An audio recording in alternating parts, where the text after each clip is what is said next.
Hello everyone, I am at one of my stops in one of the franchising headquarters of the world, Waco, Texas, and I'm here with Dan Glaser, who has been in this industry a very long time. He's an industry vet. He knows this space very well. He was with the top home services franchisor in the world, the Neighborly brand, and worked for multiple brands under that parent group for 15 years. So Dan is a vet. I've worked with him before with candidates, getting through the process.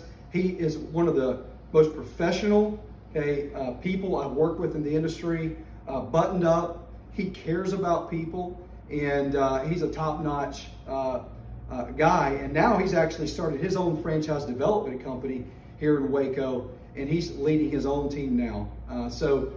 Dan, I want to ask you, with your experience in the industry, with the many brands you work with, the many candidates, with all the experience you've had, for candidates out there, people looking to invest in a franchise, what are some key things to look for, and what really would be an indication that, hey, I'm ready to invest in a franchise and this is the right franchise for me? Absolutely. So that's the first question I feel like you need to ask yourself is, am I ready for business ownership?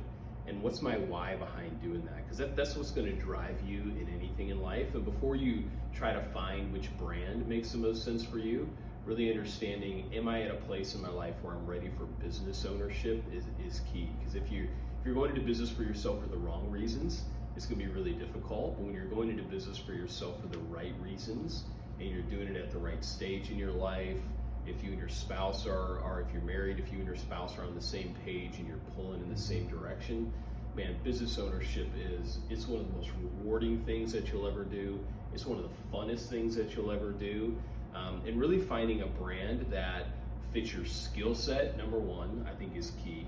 Finding something that fits your skills, your ability, because your role as the owner is different. It depends on different brands. If you're good in front of customers, there's franchises that are perfect for that. If you're a detail operations person, there's franchises that are better suited for that kind of personality style. So finding something that fits your skill set, I think, is number one.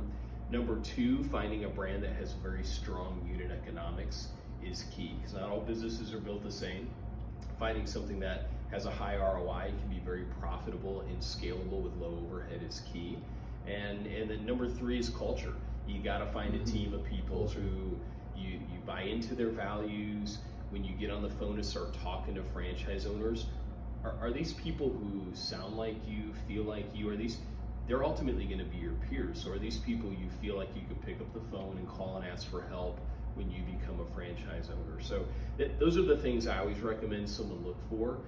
Because again, when you go into business for yourself for the right reasons, you do it at the right stage in your life, it is so rewarding, it is so much fun, and frankly, working with somebody like Mark and his team to vet the myriad of different options that are out there is key, because understanding the questions to ask, the pitfalls to avoid, having somebody like Mark in your corner to navigate that makes the process that much more smooth.